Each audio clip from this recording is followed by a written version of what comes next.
Miss হবে না আপনার পছন্দের টিভি শো। দেখুন জি5 অ্যাপে একদম ফ্রি।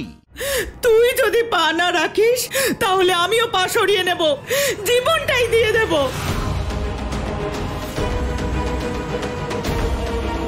জীবন দিয়ে দেব, জীবন দিয়ে দেবো। আরে বন্ধ করো তোমার এই ফালতু নাটক। ছোট থেকে দেখে আসছি তোমার এই মিথ্যে ধমকগুলো। যখন ছোট ছিলাম, খেতাম না, তখন তুমি কি বলতে? আমি চলে যাব বলে কোনো কোনায় গিয়ে লুকিয়ে পড়তে। পাগলের মতো গোটা বাড়িতে খুঁজে বেড়াতাম।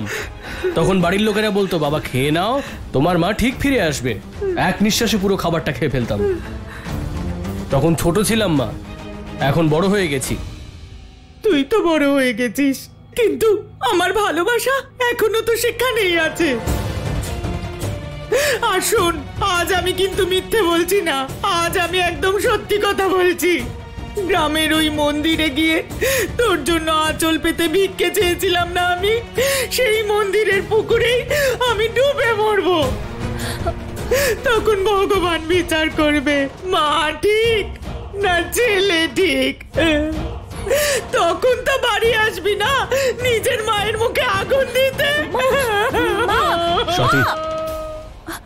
ইন্দ্র, কি করছো? মাকে আটকাও। আরে সাথী, তুমি চিন্তা করো না, আমার মা মুখেই বড় বড় কথা বলে। আদপে ভীতু, কিচ্ছু করবে না।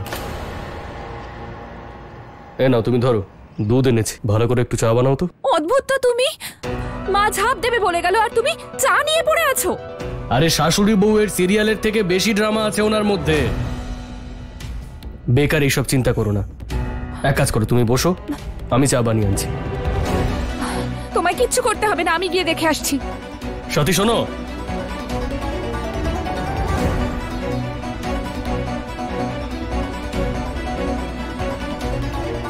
মা কোথায় চলে গেলেন? মা কোথায় আপনি?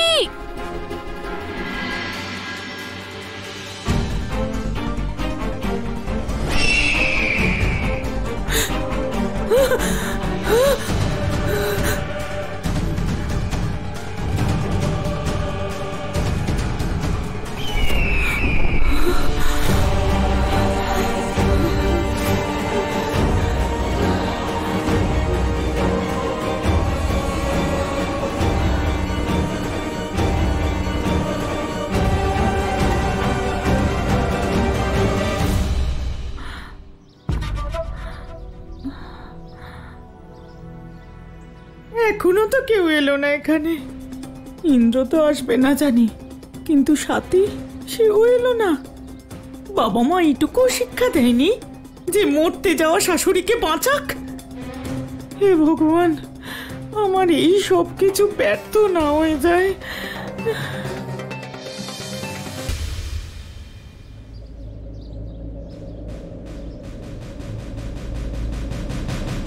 মা